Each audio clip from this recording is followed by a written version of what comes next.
warahmatullahi wabarakatuh. Perkenalkan, nama saya Muhammad Gilang Ramadan.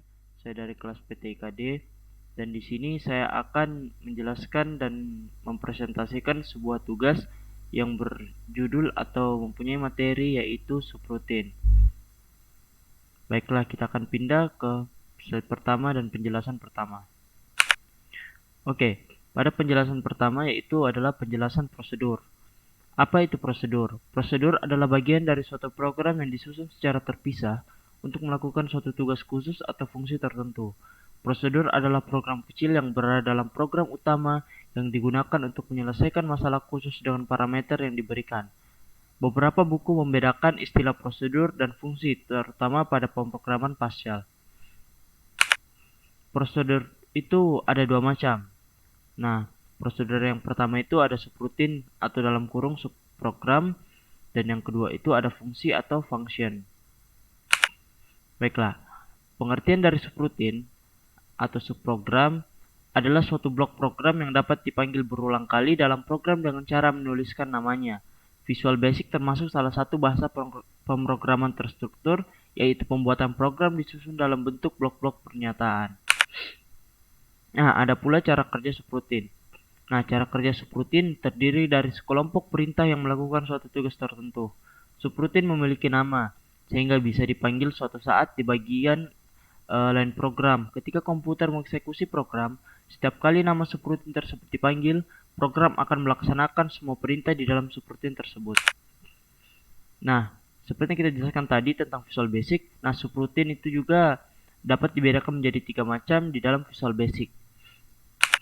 Nah, yang pertama itu subrutin yang bersifat event dari komponen tertentu, atau subrutin ini sudah tersedia dalam library Visual Basic dengan modul OOP dalam Visual Basic, dan dia dapat dituliskan dengan seperti ini: private subkomponen garis bawah event dalam kurung input, seperti itu.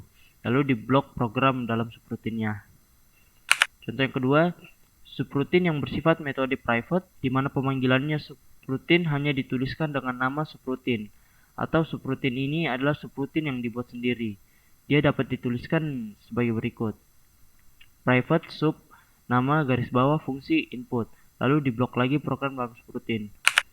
Nah, dan yang ketiga itu subrutin yang bukan event atau metode, di mana pemanggilannya menggunakan call nama subrutinnya, dan dia dapat dituliskan sebagai berikut: sub komponen garis bawah event dalam kurung input, seperti itu. Nah, ada pula ciri-ciri subrutin. Di antaranya itu yaitu hanya memiliki satu fungsi tujuan atau logical inherent. Sebuah subrutin atau prosedur sebaiknya hanya memiliki satu fungsi tujuan dan tidak bercampur dengan tujuan lain. Hal ini untuk membuat prosedur lebih fokus. Nah, dan yang kedua berukuran kecil atau small size. Yang dimaksud ukuran di sini adalah panjang algoritma atau panjang kode program pada suatu subrutin. Ukuran kecil akan mudah dibaca maupun diperbaiki. Yang ketiga, tidak tergantung pada subrutin lain atau independen.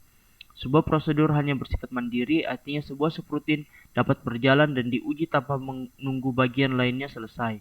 Selain itu, variabel yang digunakan dalam subrutin tidak mempengaruhi variabel yang digunakan pada bagian lain di keseluruhan program.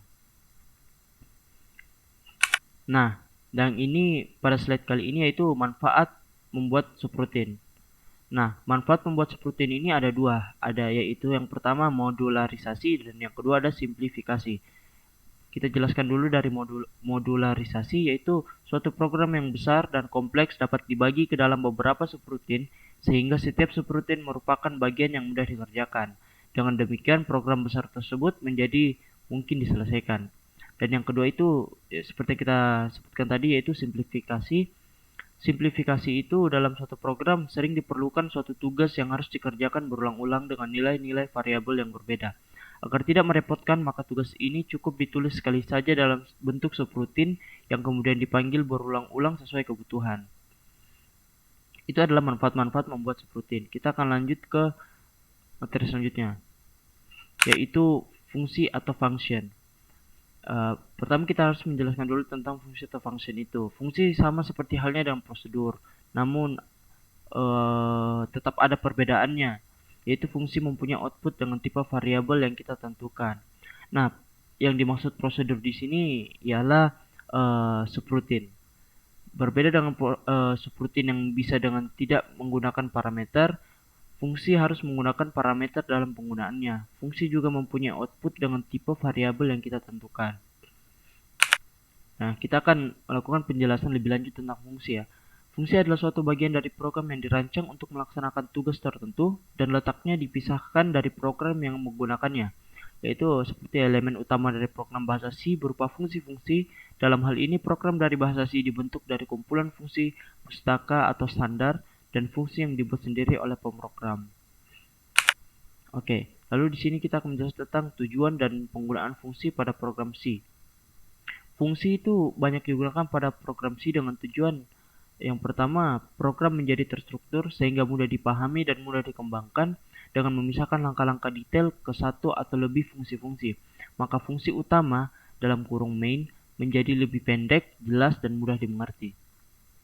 Yang kedua atau B, dapat mengurangi pengulangan atau duplikasi kode. Langkah-langkah program yang sama dan dipakai berulang-ulang di program dapat ditulis sekali saja secara terpisah dalam bentuk fungsi-fungsi.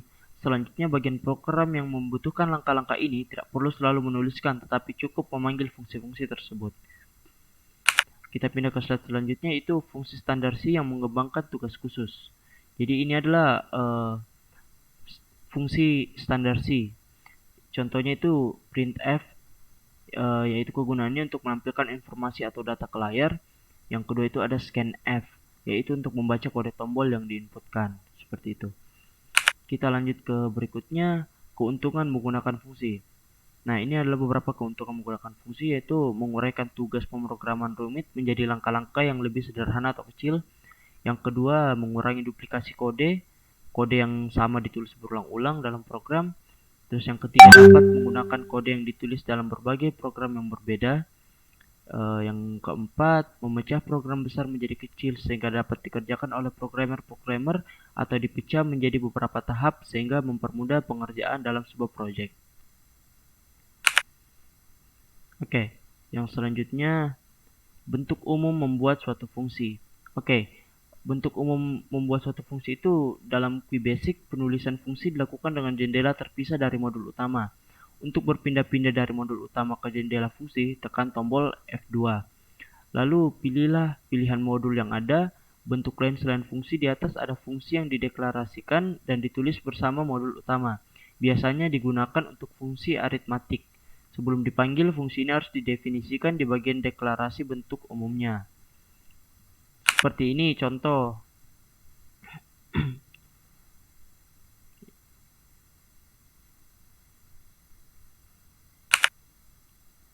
Oke, jadi itulah tadi presentasi dari video saya tentang materi subrutin dalam mata kuliah algoritma dan pemrograman dasar. Saya harap setelah kalian menonton video ini kalian dapat mengerti tentang apa yang saya jelaskan, dan saya juga minta maaf atas ada kata-kata saya yang kurang dimengerti dan kurang dipahami. Saya mohon meminta maaf.